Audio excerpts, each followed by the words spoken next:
guys, we do have a question from online. I'm going to go ahead and throw it to. I have some bias towards this person because we have one of my team is actually out of town, wasn't able to be here today. So we've got Russ Johns with Adora. He actually asked online, have you heard of any app? So you guys are like really into the blockchain community, but is there an application that you've seen, an idea that has been brought to you that you were like, that even shocked you, that surprised even you guys? Is there anything that you guys can think of that falls into that, that's a great idea category? I have one, but there's children in the room. So we can talk about that. I've seen that idea. There are a ton. One of them. Yeah. Blockchain is being used for identity in Africa. Mm-hmm. Identity, guys. How many have a purse or a wallet with them with the card, right? Mm-hmm. Certain parts of the world doesn't have access to that. Yeah. How can you identify who's who? I mean, there's some silver good right there. Put identity in the blockchain. Now they can open up bank accounts. They actually can do and be part of a society. That's one cool aspect. And throw that on a piece of jewelry, right? Maybe. Hey, scan that jewelry and just put it on there. On the other side of the spectrum, I just had this conversation. Actually, I reached out to, can't mention her name, but she's got a company where she's going up against Match.com and Tinder and Grindr and all of these things. She's utilizing blockchain for certain components of dating. Mm-hmm. How complex is dating? Oh my gosh. How simple is that? I mean, we can take talk about trust. subject. Yeah, automating trust. There's no trust there. Maybe we can use some AI over here and scrape the web. So I mean, it's old. That's what I'm saying. There's so many cool different use cases, and how do you apply it? I mean, it's as simple as just having an open ledger, let's say in construction, where people say they're going to do what they're doing, and just put it out there, and it's secure. And whether it's a public or a private blockchain, there's different use cases and application for it. We're seeing it in banking, but to answer your question, I think the dating aspect of it, I mean, she really went deep into all of the different issues of dating, which were quite fascinating. I'm sure. Thank God I'm not dating. That is a fantastic, thanks for answering that question. Now, you guys ready for some other questions? Sure. Excellent. All right, does anybody else have any questions in the room? Oh, we got some questions in the room, and then by all means, guys, I don't want you to hesitate online. So if you're online, please throw some questions. We got a team here running back in the background that will let us know. All right, thank you. My name is Bill Thompson. For the past week, I've been a victim of identity theft.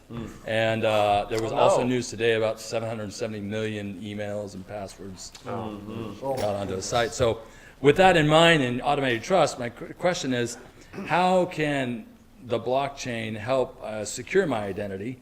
And how is the blockchain going to stay ahead of these scumbag hackers that are smarter than most of us? I'll take a quick shot at overview. So the problem is with that hack that you're talking about, where's your information? It's on one server that they're focusing and attacking guys. Get this concept, guys. So that one hacker went against that one server and he was able to penetrate and got all this information. With blockchain or distributed ledger technology, there's no one server. There's 1,000 servers, 1,000,000 servers, 100,000 servers. In order to get to that information, you've got to attack all of them at the same time and go through all that security. How difficult is that? That's the beauty of it, that people are starting to realize. That's what's called decentralization. And so cybersecurity is one aspect of them. I've got another company called cyber48.com where we do vulnerability audits and scans, and we're starting to play around. We really haven't been very vocal about it, but we're utilizing certain blockchain components and seeing how they work, and one of them is identity. It's difficult. So with blockchain, what a lot of people are doing is you're going to own your identity, all your information on a token or a certain way. The power is going to be going back to you. I think that's what Tim was alluding with all the different bank transactions. Yeah, so you can port identity if it's cryptographic hash, right? So you can call it Joe, but it's still a cryptographic hash, and then you have to, and then you know, from a banking standpoint of view, they're pretty strict. I mean, it's difficult to get into the banking systems and steal identity. So, what company was it that they? It was actually my phone number was ported over. Your phone number was. That's very common right now. Do you have a bunch of Bitcoin?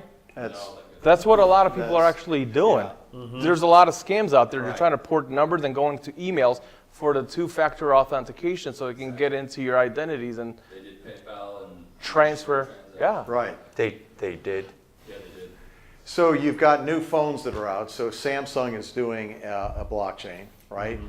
Siren Labs, if you're familiar with Siren Labs, they've got what's called the Fini phone, and they've got an OS. Also, HTC is doing a blockchain-based phone.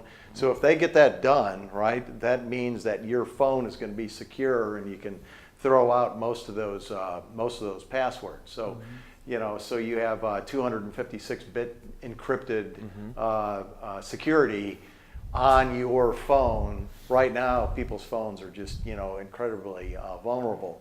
And the other thing is too is when you're talking about large corporations, you don't know how long that bug has been on those servers. I mean, they could be on there for, they just throw them out there. They could be on there for years, right? Just waiting for the right person to hit the right button, and then all of a sudden they go like, oh, look at this. I've got my, you know, this pipe is now open. So, I mean, so cybersecurity, that's another thing that Arizona is big on. We've got 2 cyber warfare ranges that are extremely active. ASU is into cybersecurity and has a program. So, do you have LifeLock? No. I will now. So the You gentleman, do now. You probably do now. the 2 cybersecurity warfare ranges that we talked about, that's my partner. He's the one that we're trying to utilize blockchain technologies. You asked for some products. There's something called Brave. It's a browser. They're trying to incorporate a lot of stuff. So look at it, download it, play around with it. So there's a lot of cool things you can touch and feel and play with it right now. So, but yeah, I mean, it's unfortunate what happened to you today. I mean, this happens constantly all the time. And so that's one good use case, and that's one problem. So I look at the world as in problems, and let's figure out a solution for it. Problem, solution, problem, solution, problem, solution.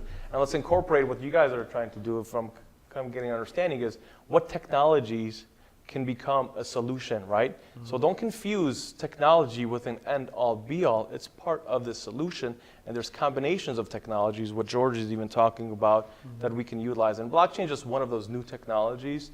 It is getting grasped, it's getting hold, and we're looking at different use cases. So it's an exciting time.